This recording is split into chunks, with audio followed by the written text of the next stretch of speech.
बच्चों, तो आज हम लोग बात करेंगे चैप्टर 1 का, हिस्ट्री का, जो आपका चल रहा है अभी। ठीक है, यूरोप में राष्ट्रवाद, जो कि आपका चैप्टर 1 है। और इसका आज हम लोग कौन से पार्ट 4 में है। ठीक है, इससे पहले आपको 3 पार्ट मिल चुके होंगे। ठीक है, 3 पार्ट का वीडियो, आज हम लोग पार्ट 4 में है। ठीक है, तो आपको यहाँ तक आपको आई थिंक मेजनी तक मैंने पढ़ा दिया था। हाँ, मेजनी तक मैंने आपको पढ़ा दिया था। आज से काउंट काउर स्टार्ट करना है। ठीक है, तो काउंट काउर के बारे में आज पढ़ना है। ठीक है, तो काउंट काउर जो था, ये भी एक शासक ही था, मेजनी की तरह। ठीक है, और ये क्या था, ये फ्रांस का जो युद्ध हो, फ्रांस के में जो एकीकरण का जो के लिए जो युद्ध स्टार्ट हुआ था, प्रारंभ हुआ था, उसमें इसका महत्वपूर्ण योगदान था। किसका? काउंट काउर का। ठीक है, 1853-54 में जब क्रीमिया का युद्ध हुआ था, जिसमें काउर क्या था, फ्रांस की तरफ से लड़ने के लिए अपना घोषणा कर दिया था कि हाँ, आप ये क्या करेगा, फ्रांस की तरफ से लड़ेगा। ठीक है, तो इसमें ज़्यादा कुछ बताने के लिए नहीं है काउंट काउर के बारे में, बस यही था कि हाँ, क्रीमिया का युद्ध में इसका महत्वपूर्ण योगदान था। और ये क्या था, ये फ्रांस की तरफ युद्ध करने के लिए फ्रांस की तरफ से अपने आप को क्या किया था, अवेलेबल कराया था कि हाँ, मैं अब फ्रांस की तरफ से युद्ध करूँगा।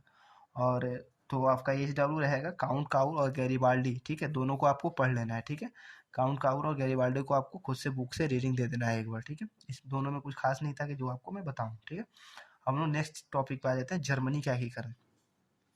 देखिए, जर्मनी का जब एकीकरण जब आरंभ हुआ, जैसे कि इटली का एकीकरण हुआ, उसके यूरोप में जब, चूंकि ये सभी क्या करते थे, यूरोपियन कंट्री है, तो जब इटली का जब एकीकरण स्टार्ट हुआ, आरंभ हुआ, तो जब एक जगह कोई भी एकीकरण होता है, कोई भी, तो जब एक चीज़ का अच्छाई जब देखो दूसरा कोई देखता है, कहता है कि ये भी अच्छा है, तो वो भी सब लोग उसको क्या करता है, एक्सेप्ट करने की कोशिश करता है।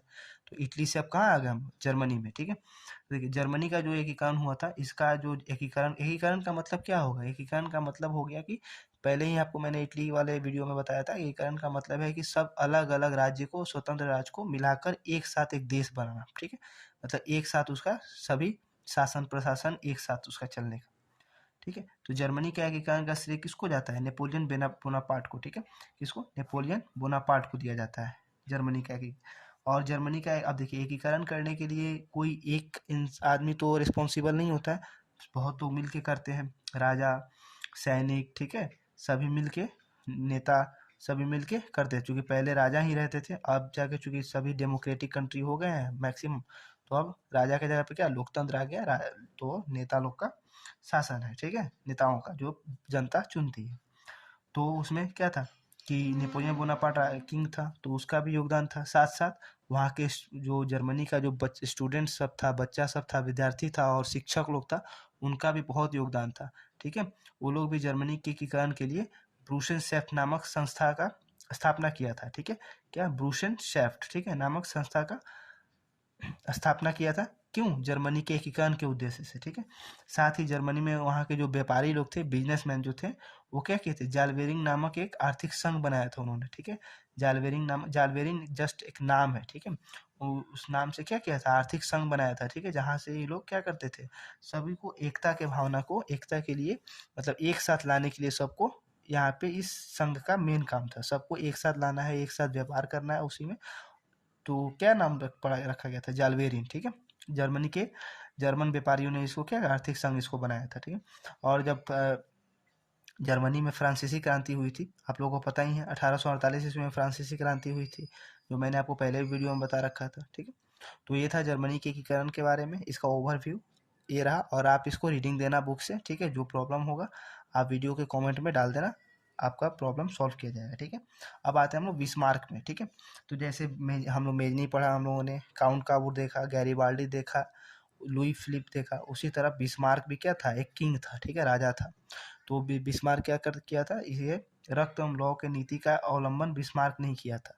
एक नीति था, रक्त एवं लॉ, रक्त एवं मतलब खून और लोहा की बात यहाँ पे किया जा रहा है। ठीक है, तो इसका नीति था रक्त एवं लॉ का नीति। ठीक है, इसका अवलंबन किसने किया, बिस्मार्क ने। और ये क्वेश्चन बोर्ड में आया भी है, पूछा भी है कि रक्त एवं लॉ का नीति किसने अपनाया था।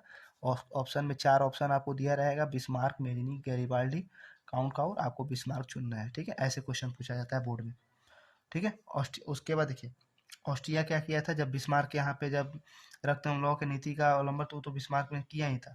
वो जब क्या, जब फ्रांस में, जब जर्मनी का एकीकरण चल रहा था, उसी समय क्या किया, ऑस्ट्रिया 1866 ईस्वी में क्या किया था, सुडेवा में युद्ध युद्ध का आरंभ कर दिया, ठीक है, मतलब युद्ध करने के लिए प्रसा के खिलाफ आंदोलन छेड़ दिया, ठीक है, सेडोवा में, ठीक है। सेडोवा क्या था, एक जगह था जर्मनी में, वहां पे क्या युद्ध करने के लिए प्रसा के खिलाफ ऑस्ट्रिया ने घोषणा किया कि हाँ आप हम लोग युद्ध के लिए तैयार हैं, युद्ध करने के लिए।